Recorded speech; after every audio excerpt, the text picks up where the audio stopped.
राजा रघुवंशी, इंदौर का बड़ा नाम।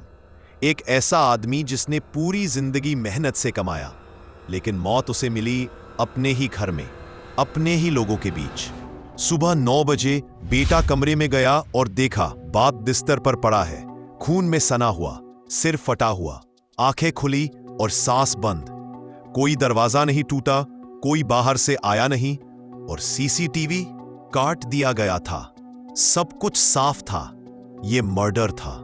लेकिन सवाल ये नहीं कि किसने मारा, सवाल ये था कि आखिर कौन था वो जो सबके पीछे छुपा बैठा था, जिसने सब कुछ चलाया जैसे कठपुतली और खुद को किसी शख्स से भी बचा लिया। वही था छठा किरदार, और इसी ने लिखी थी इस मौत की स्क्रिप्ट। ये कहानी नहीं, एक ऐसा खौफ है जो आपके भरोसे को तोड़ देगा। अब जानो उस मर्डर का हर वो राज जो कभी एफआईआर में भी नहीं लिखा गया था। राजा रघुवंशी, एक नाम जो इंदौर की थोक कपड़ा मंडी में इज्जत से लिया जाता था। मेहनत की कमाई से बनाया गया कारोबार, रघुवंशी ट्रेडर्स। उनका जीवन सादा था। सुबह 6 बजे उठते, दुकान जाते, शाम को 7 बजे घर लौटते। परिवार में पत्नी माया, बेटा करण, बेटी नेहा और एक पुराना नौकर भोलू।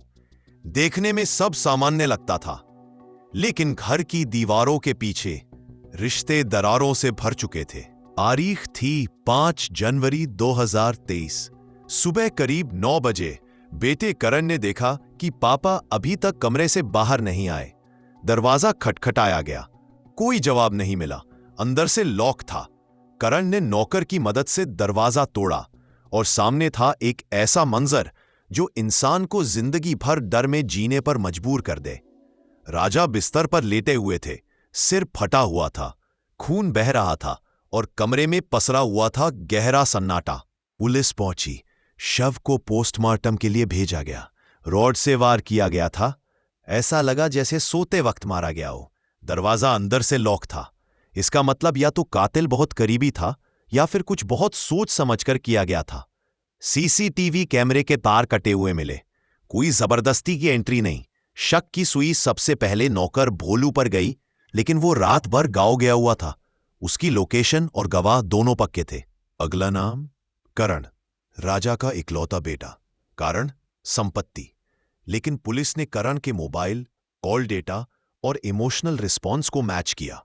फिलहाल करण निर्दोष लग रहा था, लेकिन एक इंसान था जो पूरे समय खामोश रही, माया रघुवंशी।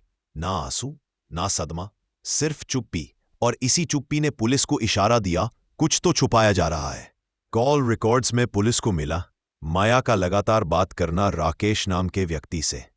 पेशे से जिम ट्रेनर राकेश माया से अक्सर मिलता था। उनके बीच प्रेम संबंध थे और राजा को इसका अंदेशा हो गया था। मोबाइल चैट्स में पुलिस को मिला, अगर वो नहीं रहेगा तो हम साथ रह पाएंगे। एक और चैट, सीसीटीवी कब बंद होगा, रात 2 बजे सब तय है। साफ हो गया, राजा की हत्या एक प्री प्लान्ड साजिश थी। लेकिन ये साजिश इतनी साफ सुथरी कैसे रची गई? सीसीटीवी तोड़ना, दरवाजा अंदर से लॉक दिखाना, कोई आवाज ना होना।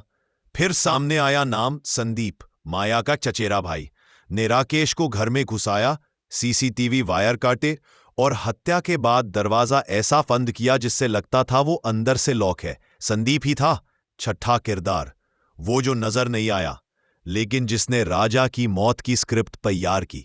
पुलिस ने माया, राकेश और संदीप तीनों को गिरफ्तार किया। सबूत पुख्ता थे, call record, message, location data और फोरेंसिक रिपोर्ट। कोर्ट में सुनवाई चली और अंततः तीनों को आजीवन कारावास की सजा हुई। लेकिन इस केस में सबसे बड़ा नुकसान राजा का बेटा करण सहन कर गया। एक ही रात में उसने बाप को खोया, मां को जेल जाते देखा और खुद अकेला रह गया। राजा रघुवंशी का मर्डर सिर्फ एक हत्या नहीं था, यह उस भरोसे की मौत थी जो परिवारों को जोड़े रखती है। इस केस ने दिखा दिया कि कातिल हमेशा वो नहीं होता जो सामने दिखे। असली खतरा कभी कभी सबसे पास होता है। और आज भी जब राजा के घर के दरवाजे को देखा जाता है तो लोग कहते हैं इस दरवाजे ने वो चीखें सुनी है जो कभी किसी ने नहीं सुनी। आप क्या सोचते हैं, क्या कोई इंसान इतना नजदीकी होकर भी इतना खतरनाक हो सकता है? जवाब नीचे कमेंट में दीजिए। और अगर ऐसे सच्चे केस की कहानियां आपको झकझोरती हैं तो इस चैनल को जरूर सब्सक्राइब करें।